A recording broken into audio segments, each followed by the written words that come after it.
Mrs Kapoor को समझ नहीं आ रहा था कि वो इस सिचुएशन से कैसे निकले।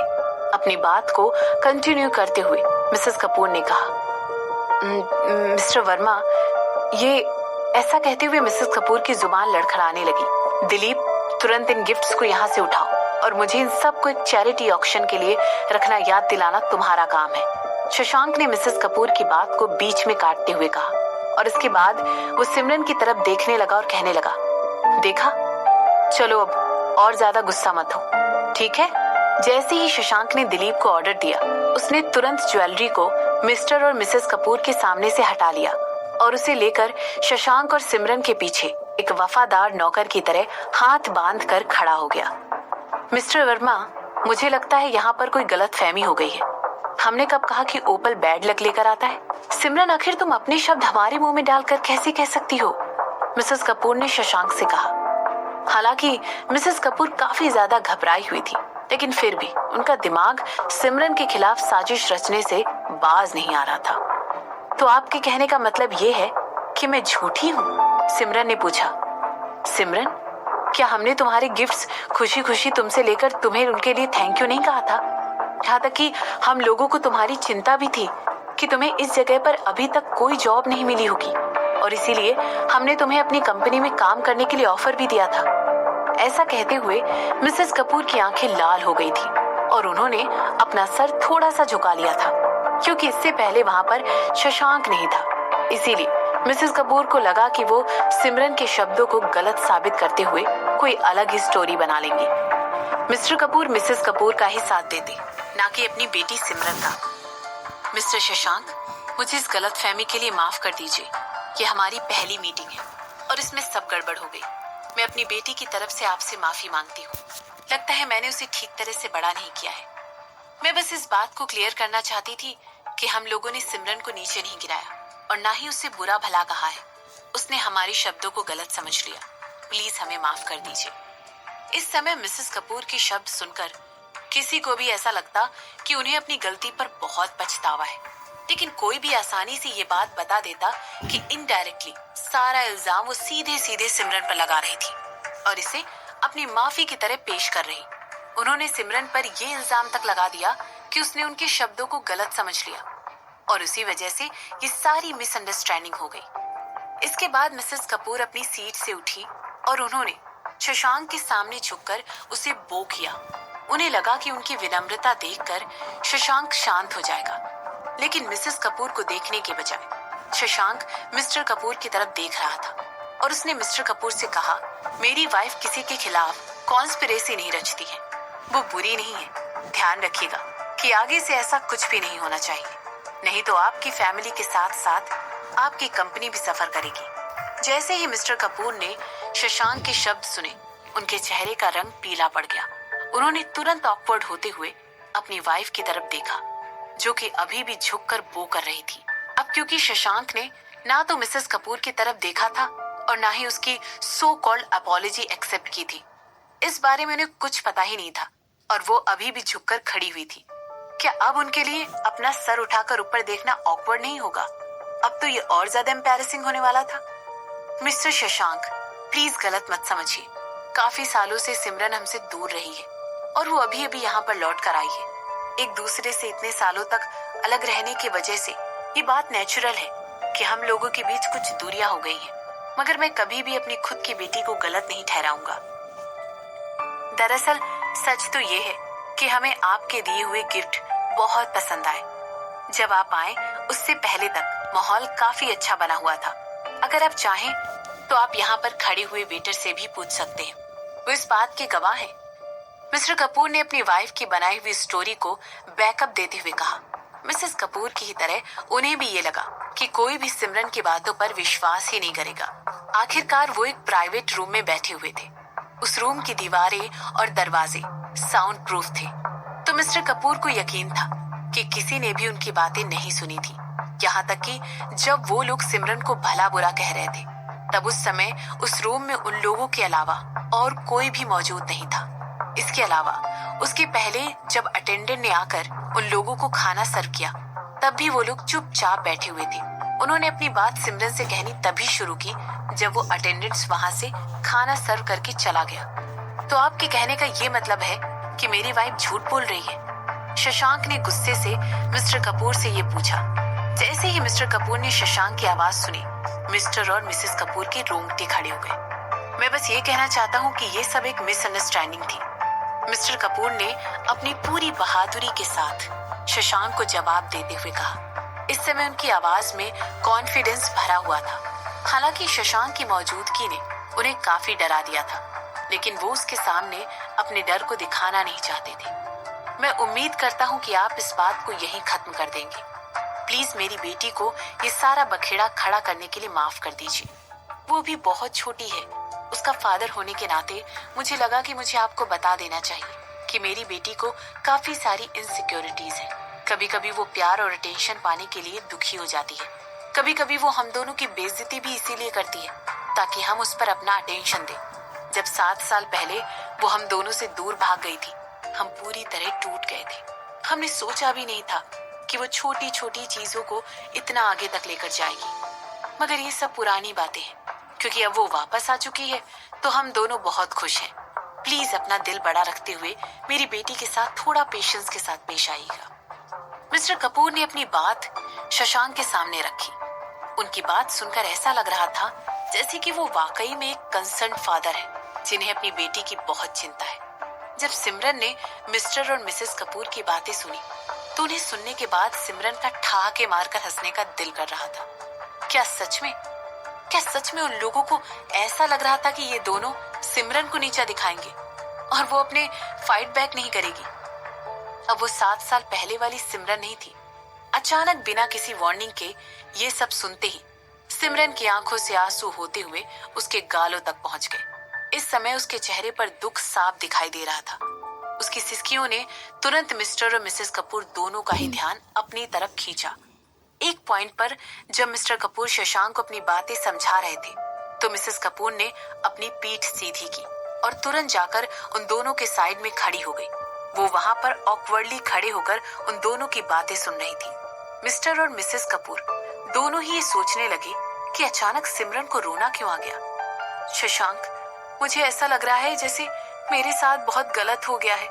मैंने तुमसे पहले ही कहा था ना कि मुझे इन दोनों की शक्ल भी नहीं देखनी है, मगर तुमने ही जिद की थी कि हमें इन दोनों से मिलना चाहिए। ऐसा कहते हुए सिमरन ने ड्रामेटिकली अपने आंसू शशांक के रुमाल से पोंछे और कहने लगी, देख लिया, यही वजह थी कि मैंने तुमसे पहले ही कहा था कि तुम मुझे एक वॉइस रिकॉर्डर लाकर दे दो ताकि मैं हमारे बीच हुई सारी बातों को रिकॉर्ड कर सकूं और तुम्हें प्रूफ दे सकूं कि जो कुछ भी मैंने तुमसे कहा था वो सारी बातें सच थी।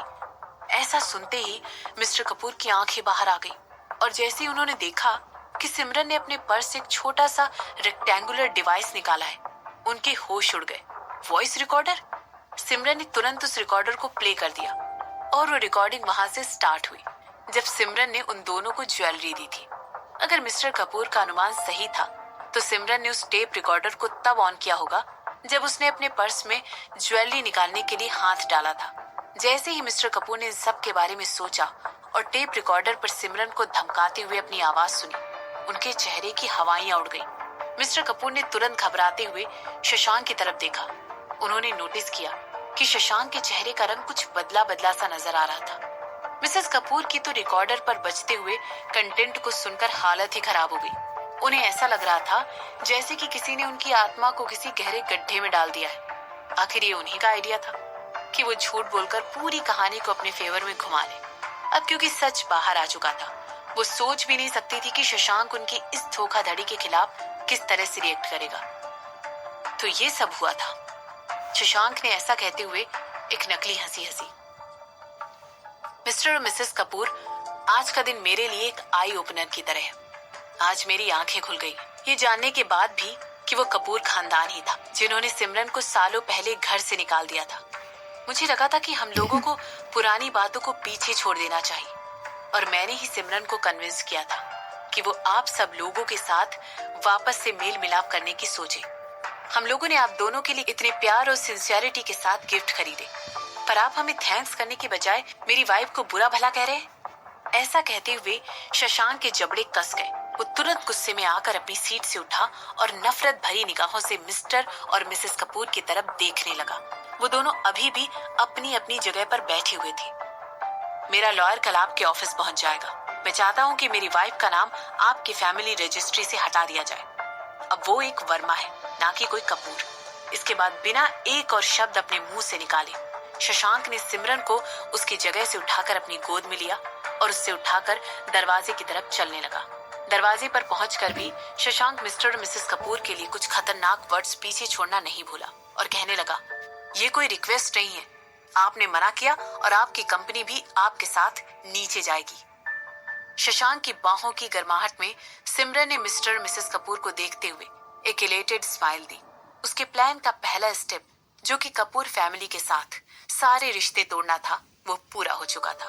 अब बारी थी अपने प्लान के सेकंड स्टेप पर मूव ऑन करने की, कपूर इंडस्ट्रीज को हासिल करना।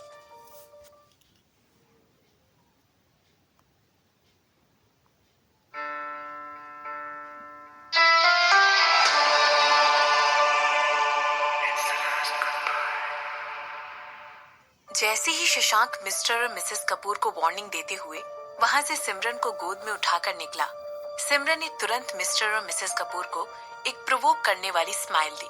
जाहिर सी बात है, उसे मुस्कुराता हुआ देखकर दोनों पति पत्नी गुस्से में आग बबूला हो गए। मिस्टर कपूर ने तो अपने हाथ को बांधकर मुट्ठी बना लिया और वो इतने गुस्से में थे कि उनकी पूरी बॉडी गुस्से के मारे शेक कर रही थी। करण, मिसेस कपूर ने डरते हुए कहा। जिस तरह पलटकर मिस्टर कपूर ने मिसेस कपूर की तरफ देखा था, वो लुक इतना ज्यादा खतरनाक था कि उसे देखते ही मिसेस कपूर के रोंगटे खड़े हो गए। इसके बाद उन्होंने चिल्लाते हुए कहा, ये सब तुम्हारी गलती है। मिस्टर कपूर ने अपनी सीट से उठते हुए अपने दांत पीसे और दांत पीसते हुए कहने लगे, एक बार सिमरन का नाम अगर फैमिली रजिस्ट्री से हटा दिया गया तो उसके मरने के बाद उसके नाम पर जो शेयर्स और प्रॉपर्टीज हैं, उन्हें ट्रांसफर करना बहुत मुश्किल हो जाएगा। जैसे ही मिसेस कपूर ने मिस्टर कपूर की बात सुनी, उन्होंने आंखें बड़ी करके मिस्टर कपूर की तरफ देखा और कहने लगी, तुम उसे मारने की सोच रहे थे? इसके बाद मिसेस कपूर ने जानबूझकर अपने मुंह को कवर कर लिया और अपने शब्दों को अपने मुंह में ही रखते हुए अपनी जगह से ऐसे हिल गई जैसे उन्हें एक बहुत गहरा राज पता चला हो। दरअसल सच्चाई तो ये थी कि मिसेस कपूर को ऑलरेडी पता था कि जब से विल पढ़ी गई है, तब से मिस्टर कपूर सिमरन के खिलाफ कुछ ना कुछ प्लानिंग तो कर रहे थे। हालांकि मिस्टर कपूर ने अपनी प्लानिंग को किसी पर जाहिर नहीं होने दिया। फिर भी मिसेस कपूर के अपने सोर्सेज थे जिनसे उन्होंने इन चीजों का पता लगा ही लिया। मिस्टर कपूर एक बहुत ही क्रूएल आदमी था। वो ऐसे आदमी थे जो कि अपने फायदों को सारी चीजों के ऊपर रखते थे। जब से विल पढ़ी गई थी, मिस्टर कपूर सिमरन के खिलाफ प्लॉटिंग कर रहे थे। एक तरफ अगर सिमरन को 3 महीनों के अंदर शादी करने के लिए कोई आदमी नहीं मिलता है, तो उसे जो भी प्रॉपर्टी मिली थी वो उससे वापस ले ली जाएगी। लेकिन इन केस अगर सिमरन को कोई आदमी मिल जाता है और वो शादी कर लेती है, तो फिर जो भी प्रॉपर्टीज उसके नाम की वो उसकी हो जाएंगी। मिस्टर कपूर ये चांस छोड़ ही नहीं सकते थे। तो मिस्टर कपूर ने सोचा कि वो अपने किसी आदमी को भेजकर सिमरन को सीड्यूस करने के लिए कहेंगे और उससे कहेंगे कि वो सिमरन से शादी कर ले। वो सिमरन का वेट करेंगे कि वो पहले सारी प्रॉपर्टीज अपने नाम कर ले, इसके बाद वो सिमरन को मरवा देंगे। इसके बाद मिस्टर कपूर ने सोचा था कि सिमरन के नाम पर हुई सारी प्रॉपर्टीज वो अपने नाम पर वापस से ट्रांसफर कर लेंगे। मिस्टर कपूर के लिए ये एक परफेक्ट प्लान था। हालांकि उन्होंने एक्सेप्ट नहीं किया था कि विल पढ़े जाने के महज 1 हफ्ते बाद ही सिमरन किसी और से शादी कर लेगी। लेकिन सिमरन की शादी की खबर मिस्टर एंड मिसेस कपूर दोनों के लिए ही एक शॉक की तरह थी। उन्होंने सोचा भी नहीं था कि सिमरन ये सब कुछ इतना जल्दी कर लेगी। इसी वजह से मिस्टर कपूर को अपने पुराने प्लान्स को चेंज करके प्लान बी पर आना पड़ा। अब नया प्लान ये था कि वो सिमरन के हस्बैंड को डाइवोर्स देने के लिए कन्विंस करे, ताकि सिमरन के पास इस शहर में कोई भी ऐसा इंसान ना बचे जिस पर वो ट्रस्ट कर सके, क्योंकि ये शहर सिमरन के लिए नया था। इसीलिए उसे इस शहर के बारे में बिजनेस को लेकर ज्यादा जानकारी नहीं थी। मिस्टर कपूर ने सोचा अगर वो ऐसा करेंगे तो सिमरन के अगेंस्ट कोई भी स्कीम बनाना बहुत ही आसान हो जाएगा।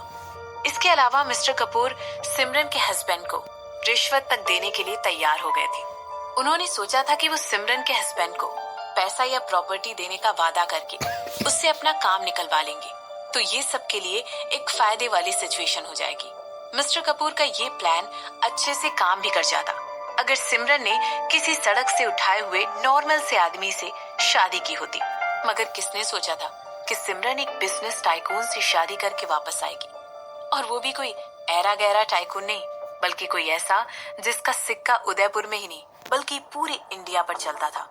मिस्टर कपूर ने ये सब सोचते हुए खुद को शांत करने की कोशिश की और वही बगल में पड़ी हुई चेयर पर बैठ गए। उनके चेहरे पर इस समय काफी सीरियस एक्सप्रेशन थे। हो सकता है अभी भी सिचुएशन को अपने फायदे में घुमाने का कुछ स्कोप बचा हो।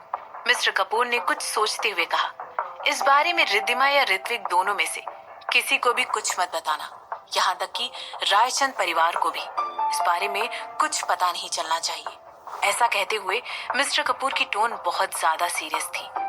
मिस्टर कपूर अपनी बेटी को लेकर काफी ज्यादा प्रोटेक्टिव थे। वो इस बात के लिए श्योर होना चाहते थे कि रिद्धिमा को इस समय किसी भी बैड न्यूज के बारे में पता नहीं चलना चाहिए। वो नहीं चाहते थे कि इस समय उनकी बेटी पर जरा सा भी स्ट्रेस आए, क्योंकि अगर ऐसा होता तो इस बात का सीधा असर उसकी प्रेगनेंसी पर पड़ता। अब हमें अपना अगला कदम घर चलकर डिस्कस करना चाहिए। चलो यहाँ से। मिस्टर कपूर ने अपने सीट से उठकर रूम से बाहर जाते हुए कहा। शशांक कोई ऐसा ऐरा गैरा आदमी नहीं था जिससे वो आसानी से पंगा ले सकते थे।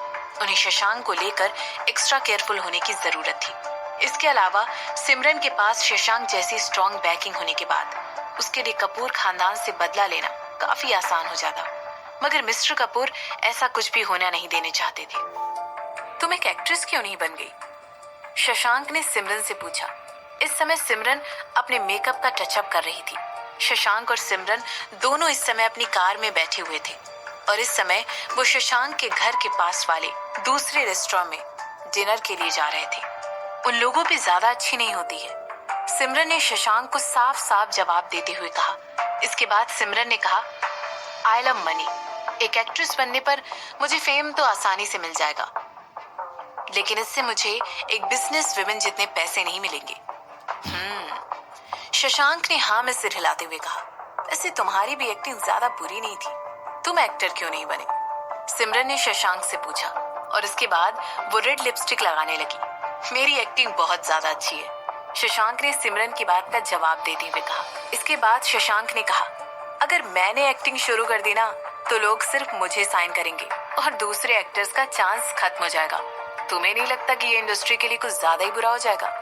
शशांक की बातें सुनकर सिमरन जोर से हंसी और उसे एक रिलैक्सेशन की फीलिंग आ गई। ये आदमी बिल्कुल बेशर्म है। बाय द वे, हम जा कहाँ रहे हैं? मुझे बहुत ज्यादा भूख लग रही है, सिमरन ने टॉपिक चेंज करते हुए पूछा।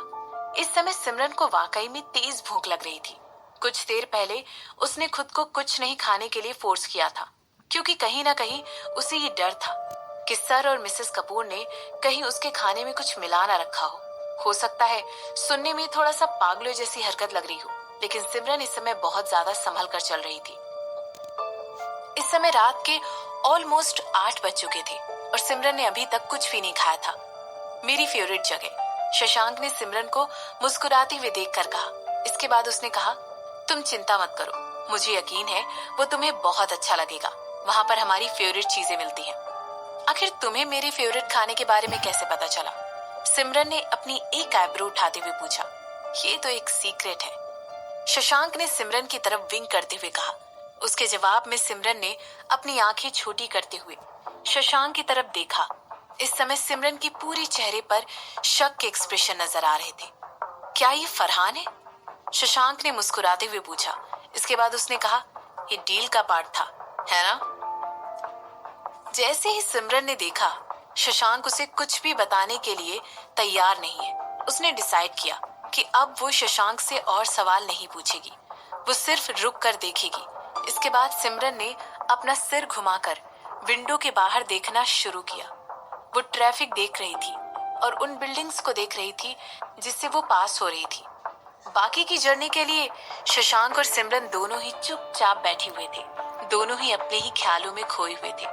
सिमरन सोचने लगी कि शशांक उसकी कितनी ज्यादा चिंता करता है। शशांक बहुत ज्यादा समझदार था और सिमरन के साथ बहुत ही पेशेंस के साथ पेश आता था। वो हमेशा सिमरन को पैम्पर करने के लिए कुछ ना कुछ करता रहता था। वो उसके लिए कुछ भी करने के लिए तैयार था। वो सिमरन के आसपास कुछ और बनने का ढोंग नहीं करता था, बल्कि वो सिमरन को हमेशा अपने बारे में वो चीजें दिखाने की कोशिश करता था जिनके बारे में सिमरन को पता ही नहीं था। जैसे कि वो हमेशा कैसे सिमरन से प्यार भरी बातें करता था और कभी कभी बेशर्म भी हो जाता था। मगर सिमरन को अच्छी तरह पता था कि शशांक उससे बहुत ज्यादा स्वीट इंसान है जितना कि वो हमेशा दिखता है। सिमरन को याद था कि किस तरह शशांक ने क्लब में जो कुछ भी हुआ था उसके महज कुछ घंटों बाद ही हेमंत रायचंद की कंपनी पर अटैक कर दिया था। सिमरन को यह भी पता था कि किस तरह वर्मा इंडस्ट्रीज ने कपूर इंडस्ट्रीज को कई सालों से डरा कर रखा हुआ था, यहाँ तक कि शशांक ने एक बार भी अपने हिस्से के कपूर इंडस्ट्रीज के शेयर सिमरन को देने में कोई हिचकिचाहट नहीं दिखाई थी। ऐसा लग रहा था जैसे कि उसने ऑलरेडी सब कुछ एडवांस में ही प्लान करके रखा हुआ था और वहां पर बस सिमरन के आने का वेट कर रहा था ताकि वो उन लोगों से बदला ले सके जिन लोगों ने सिमरन को पास्ट में दुख पहुंचाया था। लो हम आ गए, शशांक ने चहकते हुए कहा। इसके बाद वो पहले ही कार से बाहर निकल गया जिससे कि वो सिमरन के लिए कार का दरवाजा खोल सके। इसके बाद शशांक ने हाथ बढ़ाकर सिमरन का हाथ पकड़ते हुए उसे कार से बाहर निकलने में मदद की। जैसे ही शशांक ने सिमरन के लिए ऐसा किया, उसका जेंटलमैन अंदाज देखकर सिमरन ने उसे एक बड़ी सी स्माइल दी। शशांक सिमरन का हाथ पकड़कर उसे बिल्डिंग के अंदर ले जाने लगा। वो जगह शशांक के घर से बस 1 ब्लॉक की दूरी पर ही थी। तुम्हें पता है, इस जगह पर बहुत ही बढ़िया फिश मिलती है। मुझे पता है कि तुम्हें उनकी फिश बहुत ज्यादा पसंद आएगी। ये लोग अपनी फिश खास मालदीव से मंगवाते हैं, शशांक ने सिमरन को समझाते हुए कहा। और इसके बाद वो सिमरन का हाथ पकड़कर उसे एक अपस्केल रेस्टोरेंट की तरफ लेकर जाने लगा जो कि इस बिल्डिंग के 15th फ्लोर पर था। मैं यहाँ पर अक्सर आता हूँ खास तरह की डम्पलिंग्स खाने के लिए। मुझे अच्छी तरह याद है जब हम लोग बच्चे थे तो तुम्हें डम्पलिंग्स कितने ज्यादा पसंद थे। जो डम्पलिंग्स यहाँ पर मिलते हैं उनमें बिल्कुल अनाथ आश्रम में मिलने वाले डम्पलिंग्स की तरह टेस्ट है, शशांक ने अपनी बात को आगे बढ़ाते हुए कहा। क्या सच में? सिमरन ने शशांक से पूछा। शशांक ने हाँ में सिर हिलाते हुए